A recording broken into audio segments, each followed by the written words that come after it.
This is the lecture for Ancient Medieval History for Thursday, the 16th of September, 2021. Please have your note packs open to page side 2 or 3, wherever we are in the notes. And I assume that your electronics are not on you and are away. Okay. The Prophet Muhammad leads the Arabs in the conquest of the Arabian Peninsula,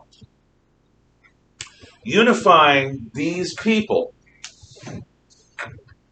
deciding which map to use, unifying these people behind what they deem to be jihad, which is sacrifice and service to God. In the time of Muhammad's children,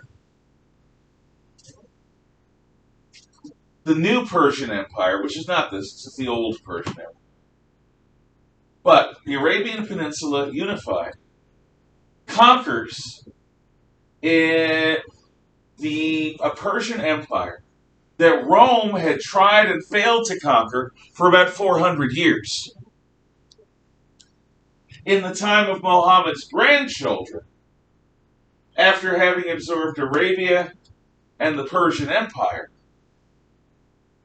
Islamic armies batter against the Byzantine Empire along the Taurus Mountains and fail to break in. They then go south through Syria and Palestine into Egypt. And beyond Egypt to Cyrenaica, Tripolitania, Tunisia, Algeria, Morocco, Spain, Portugal, and into France. In northwestern France, at the Battle of Tours, Charles Martel, leader of the Merovingian kingdom of the Franks. Charles Martel means Charles the Hammer. Smites in a 3-day battle the Islamic army in northwestern France. I guess I'll close the window. Might even turn the heat on. Some of you look genuinely cold. Smites the Muslim armies, driving them back into Iberia. Please move that. Sorry, get around. Let's see. This battle is a turning point in human history, because had the Christians lost the battle, the likelihood is that Christian Western civilization would have been conquered, and that our ancestors would simply become the northwestern fringes of the Islamic world, speaking Arabic, worshiping Allah in mosques. Christianity might have survived as Judaism did, as a minority religion of a few people on the fringes of society. But that is not what happened. Still, even though they are driven out of France, the Islamic world ends up stretching from Iberia and Morocco in the west all the way to Afghanistan and Pakistan, which is off this map, in the east, and even up into Central Asia and down into East Africa. Muslim missionaries even reached the East Indies. Malaysia and parts of Indonesia are Islamic. Parts of Eastern India and what is today Bangladesh are Islamic. Islamic missionaries spread to sub-Saharan Africa. If you look at the Sahara Desert over there, you'll see the green belt south of there, called the Sahel. And even into the West African jungle territories. So Islam spreads wide in this period, in the time after Muhammad.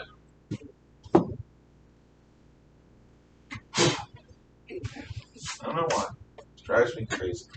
I have to have that vacuum. Anyway,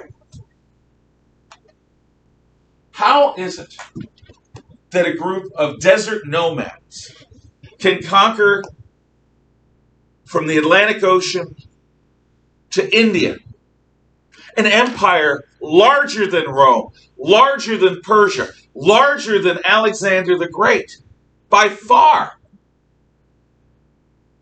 the second largest land empire in human history? How could they do it?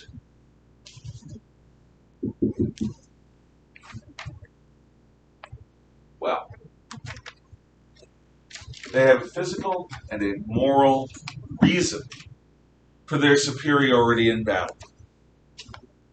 Can anyone guess, and I know it's a guess, at the physical reason for the Arabs' success in battle? Because there is one. What physical advantage do the Arabs have over pretty much everyone they fought? That means one of you is the man. So have an answer. Have an answer. What physical advantage do the Arabs have? You'll be number one. We'll go back there and forward. 13. 3, 6, 9, 13. Okay. I can see the joy. So they might be able to withstand extreme heat better because they live in the desert. You're absolutely right. But it's not just heat. The Arabs are desert tough. You may even want to write that down.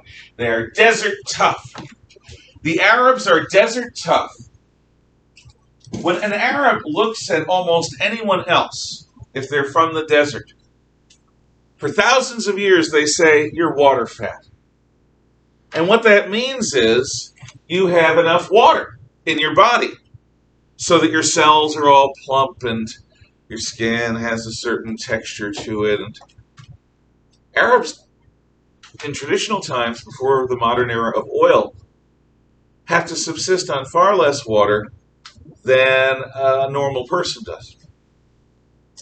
And they become used to it, acclimatized and accustomed to it. So they can function with a lesser amount of water than anyone else, but that's not all. The desert is a painful place to live. Your skin cracks, your eyes are irritated constantly by dust, you're dealing with heat that would prostrate most people, and you've got to function. And your mount, whether it's a camel or a horse or your 2 feet, you have to function vigorously if you're a man. Desert tough means that the Arab is, at the time of these conquests, right out of the Arabian desert. They have to be physically more doughty, they have to have more endurance, a greater endurance for pain, a greater endurance for suffering. They'll ride and they'll march and then they'll fight a battle. Whereas the people they're fighting are used to an easier lifestyle. Being desert tough gives the Arabs an advantage in battle. Because when you give pain, you have to receive it. If you have a gun and you want to fire it down range, if you're firing a little mouse bullet like a .22 long rifle, it's not going to give you that much of a kick and it's not going to hurt that much. Or, on the other hand, if you have a .357 or a .44 Magnum revolver, or a pistol, or a heavier pistol than that, a bear pistol, you fire a bear pistol or a .357 or a .44 Magnum, boom! You're going to feel it. It's going to hurt. Try not to fire like this. You should look where you're shooting. And if you're firing a proper battle rifle cartridge of 7.62 by 51 millimeters, the NATO round, or a Winchester .308, or anything heavier than that, it will hurt your shoulder. You've got to learn how to squeeze the trigger in such a way that you are ready to take the recoil. Why? Why would you do that to yourself? Why would you fire a heavier bullet than somebody who wants to shoot something lighter? Because if you think that heavier bullet is giving you greater pain in the kick and the recoil, trust me, the person downrange, if you hit them, is going to feel a lot more than if they were hit by a varmint round. The greater you are willing to experience the pain, the greater amount of pain you can inflict, or damage, trauma, or death. And you don't shoot anyone unless you want to kill them. This is a lesson my mom taught me. My mom was a police detective for 20 years. You don't draw your weapon unless you intend to kill someone. You don't threaten it with it. You don't brandish it. You don't view it like a magic wand that makes people tell you do what you tell them to do. It is a killing weapon. If you draw it, you better be ready to shoot to kill. Otherwise, don't even draw it. That's police training. I actually agree with it. So if you are drawing a weapon, pressing the trigger, firing a bullet down range, presumably you are intending to shoot to kill, and you don't want a bullet that's just going to irritate them. Heavier bullet, better effect. That doesn't mean, by the way, that if you can't handle a heavy round without serious pain, you might want to back down to a lighter round. My wife does not shoot as a heavy round as I do. She's an extremely good shot. But she's more comfortable with lighter rounds because she's smaller than I am. And that's the way it should be. If you go shooting, if you learn how to handle a firearm, if you aspire to be a marksman, you should become comfortable enough to choose a round that is not going to hurt you, but that's heavy enough to hurt the enemy. A round that you can control without flinching because of the recoil. And whatever that round is on the heavy side probably is a good round for you. If you punch someone, you know what happens? It hurts you. Your fist gets hurt on their face, or on their rib cage, or on the wall when you miss them. If you're not prepared to have pain, you're not going to be able to inflict it. And we're talking combat. We're talking war. The Arab, because they're desert tough, is simply more capable of handling pain while still functioning than anyone they're going to meet during the time of their expansion. Because they grow up in the desert, one of the worst places on earth, and they get used to it. They get used to pain and suffering. It is normal to them. It is not an exceptional thing. It's normal. Now, spiritually, they also have an advantage, which is going to allow them to conquer. Can any of you guess what that advantage might be? This is a spiritual advantage that the Islamic armies under Muhammad have over the people they're fighting. Desert tough, that's a physical advantage. Yes? So, if they're not afraid to die, because if they die, they know they're going to heaven or something. Do you have anything to add to that? Yeah, they all have this one belief in one God. Right. They're unified by their monotheism, but you're closer to what I was looking for. There are many rooms in my Father's mansion. Jesus says that. Muhammad has a similar notion about paradise. There are different neighborhoods in paradise. The neighborhood of the jihadi who dies in battle, of the holy warrior who dies spreading the faith, is a very special part of paradise, designed to appeal to heterosexual young men from the desert. First off, whatever sins they have, do not pass go, do not collect $200, go straight on to paradise.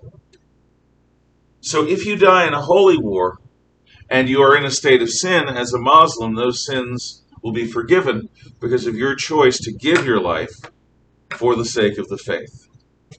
That's powerful. But it gets better. The neighborhood in paradise where the holy warrior who dies in battle, who dies shaheed, who dies in a holy war in battle, is a garden of earthly delights with burbling water, streams and fountains, with tasty fruit dangling from the trees, with sweetmeats that just appear whenever you want them, and with 72 sex kitten virgins given by God to pleasure you for eternity. Christians have no analog to this. Christian men are not promised a harem of 72 female who are skilled in the arts of pleasure. But Muslim men who die in holy war, who die shaheed, are given by the Lord God Almighty a harem of 72 virgins to pleasure them forevermore. So, does the paradise have comforts? Yeah. For a desert person, it's got free-flowing water. It has tasty food. And it has other pleasures that appeal to heterosexual young men. So, if that's where you know you are going, and your life isn't quite what you wanted it to be, and here's a hint, everyone has moments of depression. Everyone has moments where they're feeling down. Everyone wonders, have I screwed my life up completely beyond all possibility of repair? That's part of being human. If it hasn't already happened to you, it will. Learning how to deal with it and fight back from depression is a life skill. Some people don't learn it, I know. Some people who didn't learn it and they didn't last. They ended by their own hand. It's a horror show. But in Islam, if you are a young fellow and you can't figure out how to improve your life, there is another way out of the depression, and that way out is to seize the jihad, put yourself at risk in battle, and if you die justified, and God places you in that special part of paradise, the part that all your friends want to go to. Well, now you're there. So, what does this mean? In combat, in battle, a general needs to be willing to sacrifice his troops. A good soldier needs to love the army. A Confederate general once said. I think it was Robert E. Lee. A good soldier needs to love the army in order to be a good soldier. A good general needs to be willing to sacrifice that which he loves for the sake of victory. You cannot be a leader in war without being willing to say, you, over there, get out from behind those rocks and charge up that hill and take that enemy position. Knowing that that's a suicide order. Knowing that unless something miraculous happens, all of you will be wounded or killed. But I have the moral right, as your general, to order you to do that. And you have the duty to obey my order, even if it leads to your death. Because my order will distract the enemy and allow that group to sneak around them and hit them from the rear. You are part of a battle plan. You are a means to an end. You are being put in harm's way by your military leaders. That's part of being a soldier. It's unavoidable. Now, in most armies, your soldiers all want to live to come home, except for those few that have gone over the edge into Cloud Cuckoo Land, and some of them make incredible warriors. But generally, your people want to live. But an Islamic general, in this time period, and even today, has a proportion of his army that is eager to die right here, right now, today, for victory. And with that willingness to charge that position in a suicidal way with fervor, with vigor, with energy, with authority, we have an advantage. Because a certain group of people among us are always ready to die to achieve the goal. That is not true of most armies. It's true of the Islamic armies during the conquests, it's true of Islamic armies today, and it's true of the Japanese. We're going to talk about them later in the year and next year. But the willingness to die right here, right now, for that to be a reliable component of your force, gives you an amazing advantage over everyone that you're going to face. So, because the Muslims have people like this who are willing to fight and die now, and because the average Islamic soldier is simply more physically tough than anyone they're going to face, the Muslim armies are incredibly successful. Any questions about that, comments or insights or thoughts, or rebuttals, disagreements? I see none. Okay. So what kind of world do the Muslims build after they conquer all this land? Well, let's see.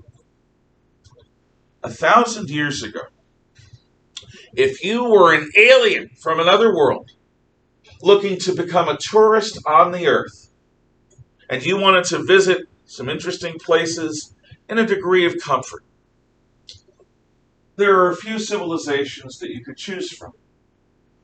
In China, there's a very old civilization, but it's in a period of cultural and military decline. It's called the Sung Dynasty. China actually divides into a North and South China. And that decay and decadence and devolution makes China kind of depressing, and it also makes it kind of difficult to get the best that China has to offer because people are corrupt. Officials, guards, you're probably going to be the victim of some kind of crime. There's India, but India also is not in anything like a golden age. India is moving between one golden age and another, but it's not near either. There's our ancestors in Western Europe.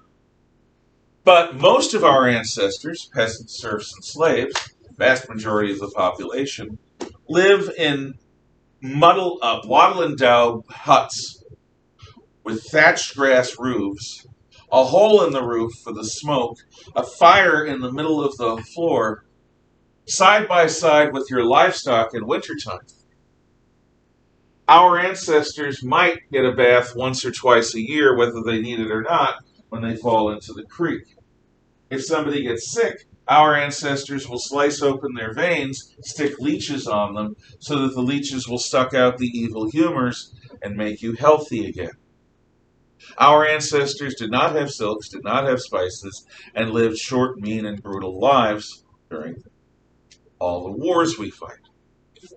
Unless you are into war, not a good place to go. In fact, 1,000 years ago, Europe was the Third World. The Third World today is an expression that comes from the Cold War. First world is the free world, the industrial world, the Western world, the world of high living standards and high culture. The Second World was the communist world, it still is, a totalitarian police state where you've got some industry and some modernity but no freedom.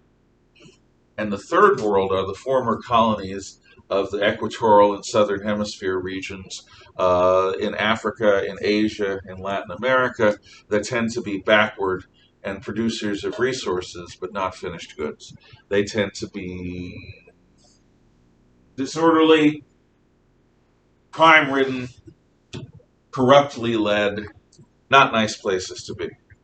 So our ancestors in Western Europe in Christendom lived in the equivalent of the Third World. Now, where you'd want to go if you were an alien tourist looking to come to the earth 1,000 years ago would be the Islamic world. The Islamic world has libraries. The Islamic world did not lose the Greek and Roman knowledge. When Western Roman Empire fell, that Greek and Roman knowledge in Europe was kept alive in seed form by monks copying books. But most people couldn't read, and those people that could read couldn't even understand a lot of what the Romans said. The Romans were writing about a sophisticated culture at the height of its power. The monks that were copying them probably were born, lived, and died within 50 miles of their birthplace. They had no idea what it was like to be part of a big, sprawling empire with wealth. Islamic cities had streetlights. Islamic cities had a system of running water that would bring in clean water and bring out waste. Islamic cities had guards. Islamic cities had hospitals. Islamic cities had baths, hot, Roman-style thermae, public baths. They had marketplaces where you could buy silks and spices. The Islamic lifestyle was much more comfortable, much more peaceful, much more advanced. So, what this is what I refer to in your notes as the Islamic Zenith. In fact, Zenith is an Arab word that means the tip-top of the tip-top top. So how does the Islamic world go from being the envy of the world, civilizations, to become this rather second or third-rate intellectual culture that it is today? I'll tell you. First off,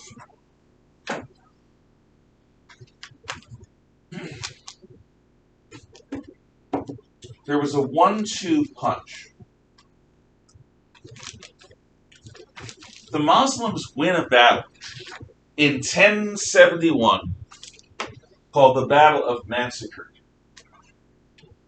The Byzantine Empire had this as their border, the Taurus Mountains. For hundreds of years, the Muslims tried breaking in and failed. The only passes through the Taurus Mountains were at the Kilikian gates. And the Byzantines held these mountain passes. But in 1071, at the Battle of Massacre, the Turkish forces, actually, they're Muslim Turks, break in and conquer most of the center of Anatolia. When this happens, the heart of the Byzantine Empire falls to the Muslims. Now, why does this matter? Could you aim the camera over here by swiveling the chair, please? Gently. Thank you. From its inception, Islam in Arabia has been trying to capture Europe. It succeeded in capturing the Persian Empire and going east, going west along the North African coast. But again and again and again, they try to go by the most direct route into the heart of Europe. But again and again and again, they are blocked by the Byzantine Empire, the Eastern Roman Empire, the part of the Roman Empire that never falls. Not for 1,000 years it falls. Throughout the entire Middle Ages, it exists. And this Byzantine Empire serves as a shield to protect Europe from the most direct attacks of the Islamic world. Instead of going directly in, the Islamic world has to do a reach-around attack across North Africa and up through Spain. It's like a person trying to reach into a vending machine to steal a Coke. Instead of having a good grip on the can to yank it out, the machine is designed to make you ride your hand through and tap it, tap it, tap it, and maybe. This is a much weaker attack than this. So the Byzantines serve a purpose protecting Europe from the Islamic invaders. You can swivel it back from now. Thank you. But now, the Byzantine Empire has been fatally weakened. The center of Turkey, the center of Anatolia, the center of Asia Minor, is now in the hands of the Seljuk Turks. The Byzantines hold some coastal territories and some area in Europe, including the city of Constantinople, the capital. The Byzantines call an alarm. We are at risk. The Turks have conquered into the heart of our land. We're going to be weaker than ever before, and they may conquer us. And if they conquer us, they'll come right through after you. So, Pope Urban II considers the plea of the Eastern Orthodox Christians, the Greek Orthodox Christians, people who his forefathers as popes have been fighting, and decides to launch a Christian crusade to free the Holy Land and protect the Byzantines. So the Christians come east. They break. They go through the Byzantine Empire, and they go through Anatolia and south into the Holy Land, and they capture Jerusalem. Jerusalem does not stay Christian for very long. Jerusalem's captured in 1099, and by the early 1100s, it's been lost. There are a series of crusades. Now, why? Jerusalem is lost. We've got to prop up the Byzantine Empire, or the Turks are going to come after us. The Muslims will come after us. Why are there crusades? Because a lot of people in Europe who know how to fight and have armor and weapons are not going to inherit their father's lands. If your family are noble knights or warriors or noblemen, wealthy and powerful, your oldest son will inherit. Your older brother will inherit, not you. So the Crusades give the second, third, and fourth sons of these families a chance to capture new land and become the rulers of that land. But there's something else. Crusaders are given something spiritual. Are they given the 72 wish virgins of Islam? Can you imagine a Christian church saying to its young men that God will give you carnal pleasures by sending you a harem of spiritual sex angels? Not really in the habit or in the wheelhouse of a Christian message, that. So why would a Christian warrior go east and fight? For what reason would they put their one and only life on the line? Can any of you guess? What a Christian crusader might be offered in return for service in a holy war, in a Christian holy war, in a crusade. What might a Christian get? Now you're number one, and we'll go this way. 3. 1, 2, 3. Ms. Prince, take a guess. Branting. Ah! It was a B name anyway. I was close. Sorry. Miss Branting. Summer?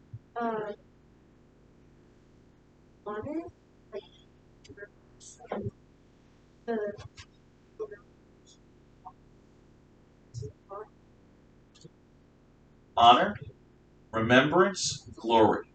That's part of it. Yes, Christian crusaders were honored, and they were told that they would be remembered in song and story with glory. And that's partially true. But that is not necessarily enough. That's a good start. I'm going to add to it. Christian crusaders get dispensation for sins. That's what I was going to say. Did you raise your hand? I didn't. I didn't want to be wrong. You know, there's nothing wrong with being wrong. It's a good teacher in life.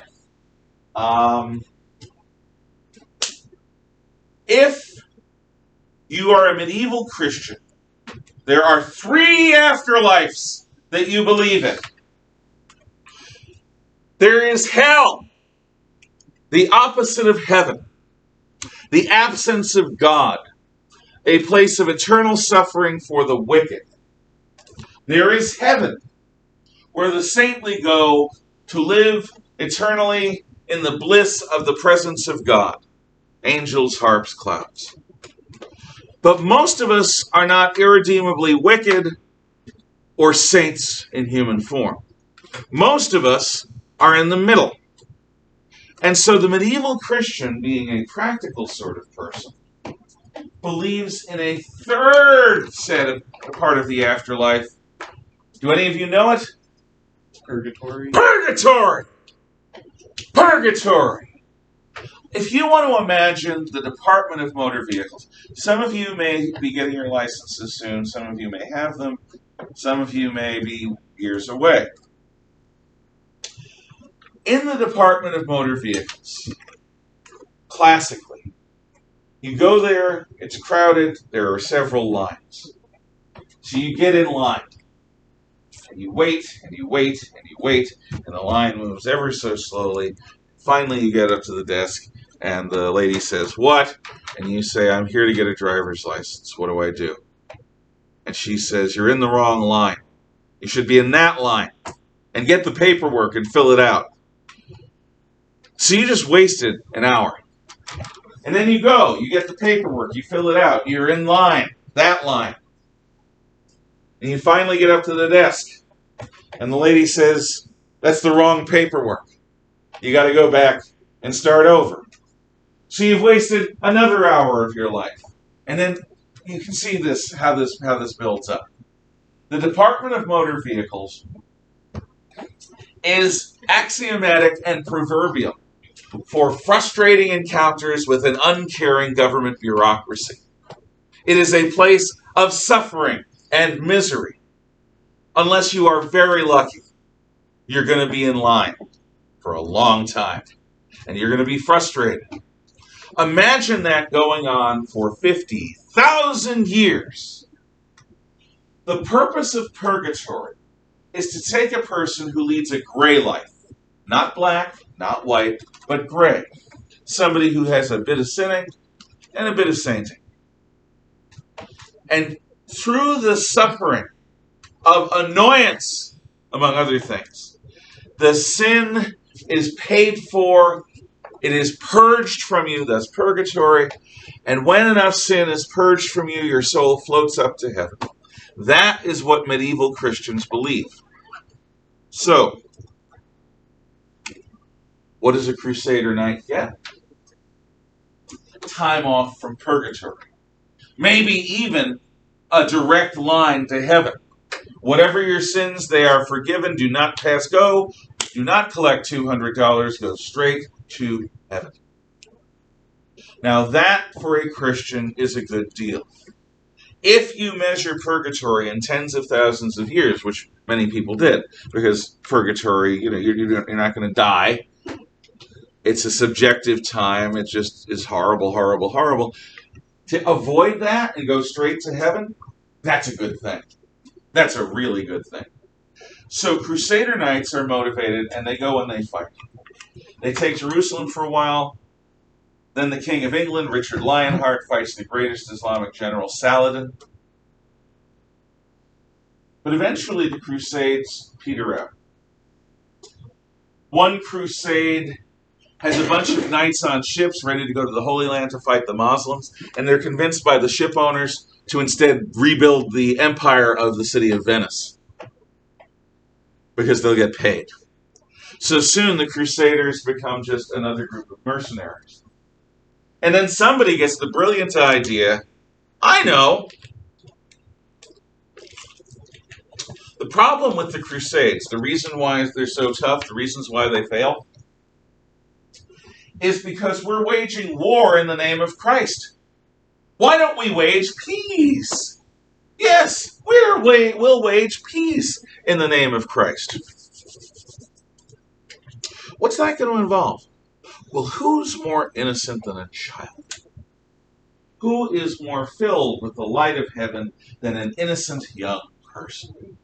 So what we will do to wage peace on our Muslim brothers and sisters is we will gather the most beautiful children and young adolescents we can.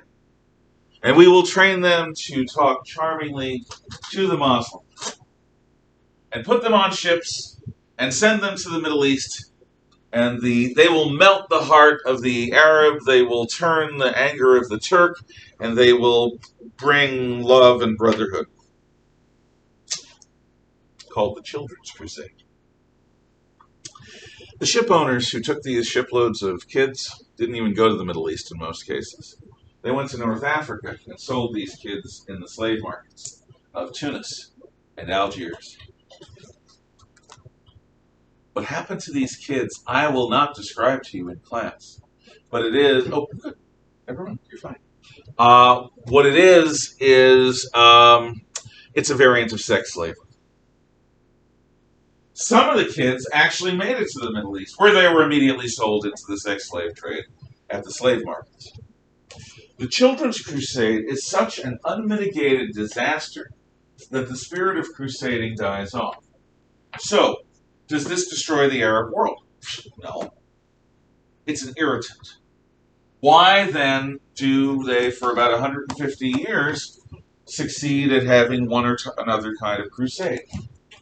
Well, that has to do with a group of people called the Mongols. The Mongols are from the area of Asia north of China, the Central Asian steppe.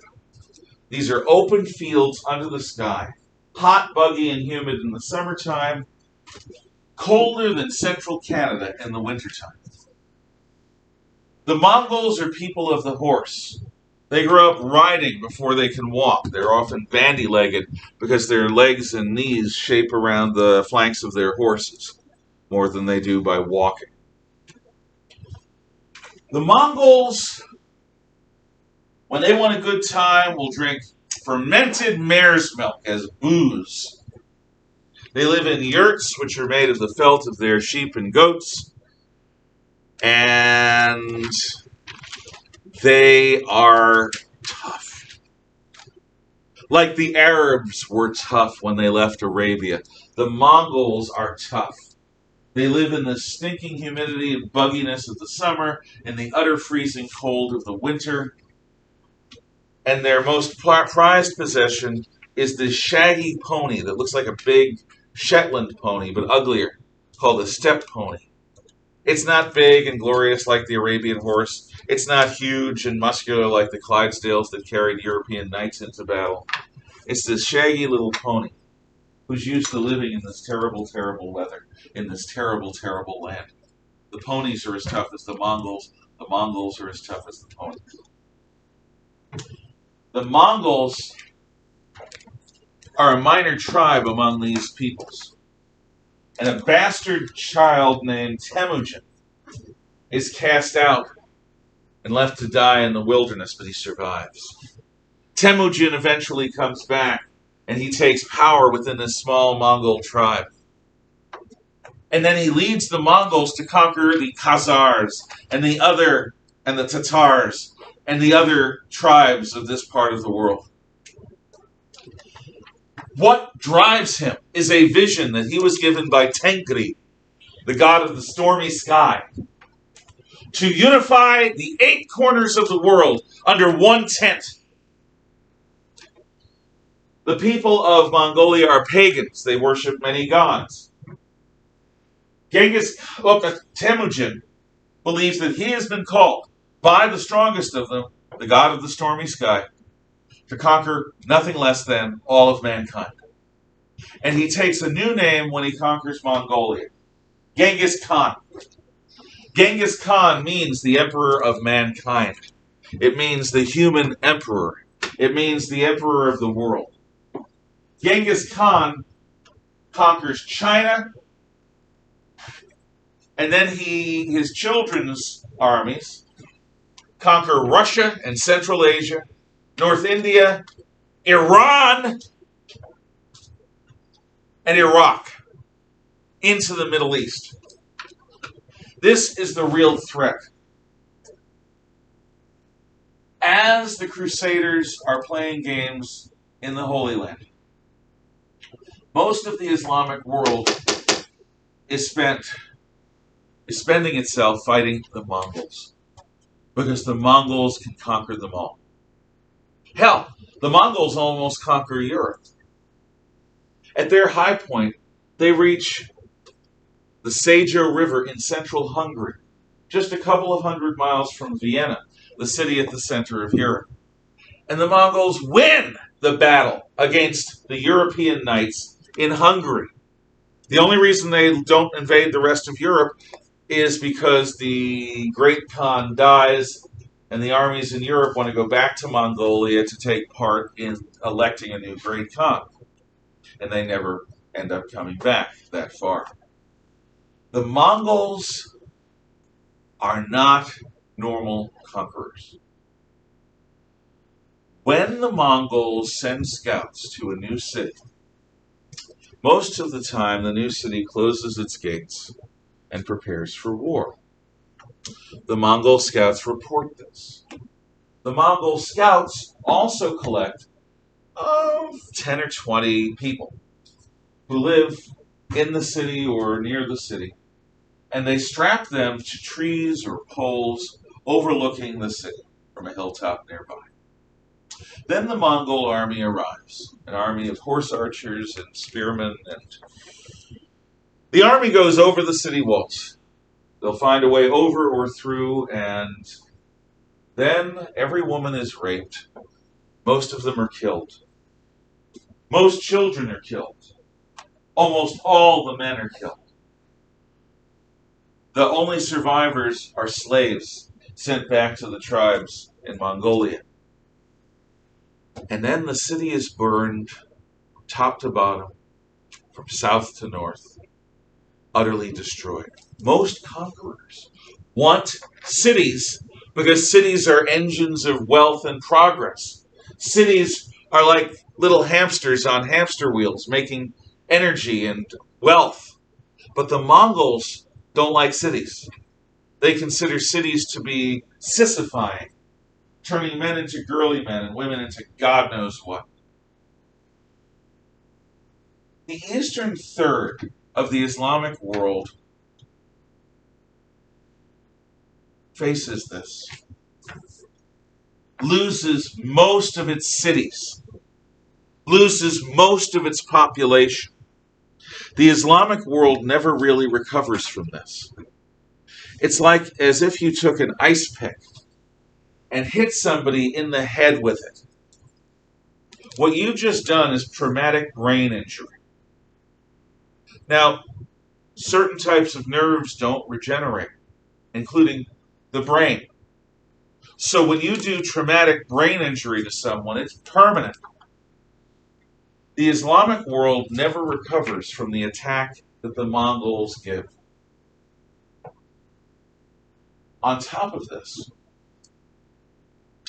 after a few hundred years under the shadow of the Mongols, the Islamic world recovers. But there are people within their faith who don't like new ideas. They're called fundamentalists. There are fundamentalist Jews, Christians, Muslims, Hindus. Fundamentalists of all kinds. What they share in common is this. They believe that life can be understood like a simple rule book. And everything can be measured against what is in that little rule book. They look at the Bible as a rule book. In Islam, fundamentalists have a great deal of power. And anyone who comes up with a new idea that's not in the Quran, that wasn't thought of by the Prophet Muhammad, runs the risk of being accused of being an agent of Satan. Shaitan, they call him. And if you're an agent of Shaitan, you're going to die. So a lot of the ideas that inventors have, that creative people have, that make our lives so much more worth living, with the movies and the video games, the books and the stories, with the inventions that make our lives so much more comfortable, cleaner, easier, healthier, are not going to be developed by Muslims in the Islamic world out of fear that somebody is going to say, you're being like Satan, you're leading us away from the perfect path of Muhammad, you need to die. The effect of religious fundamentalism on the intellectual life of Islam is still disastrous. There are still people who, when they come up with new ideas, are threatened with a fatwa, a death mark, a death sentence. So why come up with new ideas if you're only going to get killed for it? Unfortunately, with all of the oil money that the Arabs and Muslims have got over the last 100 years, this hasn't changed. In some ways, they're still echoing from the suffering caused by the Mongols. The next time, we start with the story of the Jews of the diaspora. We're getting closer to the end of this story. Questions, comments, thoughts? Okay, you can talk quietly among yourselves until dismissal. Thank you for your attention.